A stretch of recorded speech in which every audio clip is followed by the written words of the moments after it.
Pia mechi ya Namungo pia Yanga wanatawala sana mpira na kasi kubwa sana. Hii ndio inaifanya Young Africans kuwa bora zaidi msimu huu. Yes, uko sahihi 100% kwa kile ambacho umekizungumza, kwa sababu ukitizama Yanga inavyocheza sasa hivi, timu inacheza kwa intensity kubwa sana, timu ina press muda wote, timu inakimbia, lakini hata wanapopoteza mpira unaona wanavyokuwa wanashambulia zaidi zile spaces kwa ajili ya kurejesha mpira katika umiliki wao na kurudi katika shape yao mama ya kiuchezaji, wakati wanaendelea kumiliki mpira, na wanafanya hivyo kwa muda wa dakika 90 zote wanapokuwa uwanjani. Na ndio sababu unaona mwalimu anazungumza, anamlaumu bwana mdogo Bushiri kwamba amecheza tofauti na yeye alivyokuwa amemwelekeza, kwa sababu watu watakuwa wanajiuliza Yanga tayari anaongoza goli 4. Ni kitu gani kingine ambacho mwalimu anakuwa anakitaka, kwa sababu tayari wanaona timu inavyocheza uwanjani. Mwalimu anachokitaka ni mpango wake kazi ambao ameuseti ufanyike vile vile kama ambavyo anataka yeye kwa muda wa dakika 90.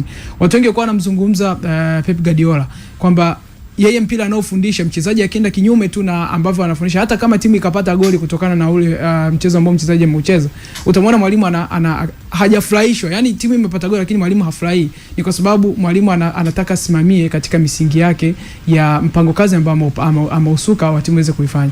Kwa Yanga msimu huu imeonekana kuwa bora katika eneo hilo, na imeonekana kwamba wachezaji wote wana fitness kubwa kulinganisha na msimu uliopita. Zipo sababu mbalimbali ambazo zinafanya hivyo, lakini sababu kuu ni kwamba ujio wa benchi jipya la ufundi chini ya mwalimu Nkoba ndio unakuja kusababisha, kwa sababu ni aina ya mpira ambao mwalimu mwenyewe anahusudu kufundisha uwanjani, kwamba timu inatakiwa icheze kwa namna gani, timu inatakiwa ipress, wachezaji wanatakiwa wao wana fitness kubwa sana. Umemzungumza kocha wa viungo China ambaye alikuwepo msimu uliomalizika na msimu huu yupo. Sasa watu wanaweza kujiuliza ni kitu gani kikosekana msimu uliopita na kinakuja kuonekana msimu huu. Hata msimu uliopita wakati msimu unaanza Yanga ilikuwa inaonekana kwa bora, baadaye ikawa inaenda kama inakata moto, timu inapoteza utimamu wa mwili. Ni kutokana na Yanga msimu uliopita kuna kipindi walipitia kukosekana kwa baadhi ya wachezaji, majeruhi ikawa yanawasumbua sana. Kwa hiyo unakuta hata ile ule upana wa kikosi unapungua. Kwa hiyo wachezaji wanabaki kwa wale wachezaji wanachoka muda mrefu sana. Kwa hiyo unakuta wachezaji wanakuwa wanajirudia wale. Lakini kwa msimu huu ulivyoanza, unaona Yanga wamefanya maingizo mapya wachezaji ambao bado wana nguvu ya kuja kupambana, lakini pia faida ya kuwa na kikosi kipana, kuwa na wachezaji wengi inaongeza ushindani zaidi, kwamba kila mchezaji anakuwa anajua ni kitu gani anatakiwa kifanye kwa wakati gani. Kama akichezea nafasi ndogo ambayo anapewa na mwalimu, anaweza asipate tena hiyo nafasi. Kwa hiyo anatakiwa aishi katika ile misingi ya mwalimu ambaye anamwekea ya kuifanya uwanjani kwa muda wote. Kwa hiyo hiyo ni sababu nyingine, kwamba upana wa kikosi unaongeza hata ile intensity ya wachezaji wao wenyewe kujitambua kwamba tunatakiwa tufanye kitu gani. Yani uonyeshe kwamba upambane kwa muda wote ambao utakuwepo uwanjani ili ujihakikishie namba kwenye kikosi. Kwa hiyo kwa msimu uliomalizika Yanga walikuwa wanapoteza baadhi ya wachezaji kwa kipindi fulani. Kwa hiyo unakuta wachezaji wanakuwa wajirudia wale wanachoka, hata ile energy ambayo wanakuwa nayo inakuwa inapungua. Lakini sasa hivi mwalimu ana option mbalimbali kwamba mchezaji fulani akicheza kwa dakika kadhaa, akiona kana amekata moto kidogo, anamuondoa na muingiza mchezaji mwingine ambaye anaweza akaja kuendeleza kile. Na ndio kitu ambacho nikizungumza jana Steve, kwamba kwa Yanga inavyocheza sasa hivi, mchezaji yeyote yule, wale ambao tayari washaonekana uwanjani ama wale ambao hawajapata nafasi kabisa, yeyote atakayeingia uwanjani ataonekana kuwa balaa, ataonekana kuwa hatari uwanjani kwa sababu ya mfumo ambao mwalimu anautumia. Na tutakumbuka wakati wa mapumziko ya mwishoni mwa msimu uliomalizika kujiandaa na msimu mpya, baada ya Yanga kutambulisha benchi la ufundi, walikuwa hapo pale ya Victown. Mazoezi mengi ambayo Yanga wamekuwa wakionekana kuyafanya mpaka hivi leo ni mazoezi ya physical, mazoezi ambayo ni ya kufanya timu iwe na utimamu wa mwili muda mrefu. Yaani wanafanya mazoezi mazito sana, ambayo mimi siku moja nilikuwa napita kwenye page ya Yanga akakuta wameposti clip fulani vya mazoezi, wachezaji wanabeba vyuma wako uwanjani wanakimbia. Yaani mazoezi fulani vya ambayo yanakuhitaji wewe mwenyewe mwili wako uwe na stamina ya kuhimili kwa muda mrefu sana. Kwa hiyo inasaidia wao wachezaji kwamba muda wote wanakuwa wana uwezo wa kupambana kwa muda mrefu uwanjani. Yaani unakuta mnafanya mazoezi kwa muda wa siku mbili, ama siku 3 mnajiandaa na mchezo mmoja, yanakuwa yanakuweka sawa kama mchezaji ana uhakika kwamba kwa muda wa dakika 70 mpaka 90 anakuwa na nguvu ile ya kukimbia uwanjani huku akitimiza majukumu yake mama ambayo amepangiwa na mwalimu. Kwa hiyo hii ni tofauti na timu nyingine zinazoshiriki ligi kuu. Yani hichi kinaonekana kwa Yanga wanakionyesha public mazoezi wanayofanya, lakini unakuja wanakidhihirisha na uwanjani katika mchezo. Tofauti na timu nyingine ambazo huenda wao wakawa wanafanya tu mazoezi ya kujiandaa na mchezo, mazoezi kama kawaida ambao wamefanya, lakini pia wakawa hawana wale expertise zaidi ambao wanaweka mili kwa timamu kama waliokuwa nao Yanga. Lakini pia hata upande wa kikosi na ubora wa wachezaji ambao wapo nao Yanga unaweza kuwa ni bora zaidi kuliko timu zingine ambazo zinashiriki ligi kuu. Ndio maana Yanga inaonekana inafanya hichi ambacho inakifanya hivi sasa. Leo wachambuzi wapo kwenye kiwango bora kabisa hapa wakiendelea kutupa madini mbalimbali ya kabumbu ya kile ambacho kinaendelea.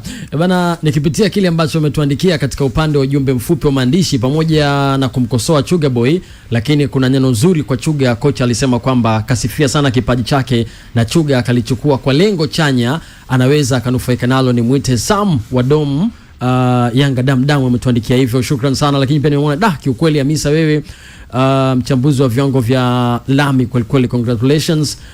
So kimtani wewe ni kocha wa timu gani? By Boniface Gilfes from Gia Panda. Bana Hamisa.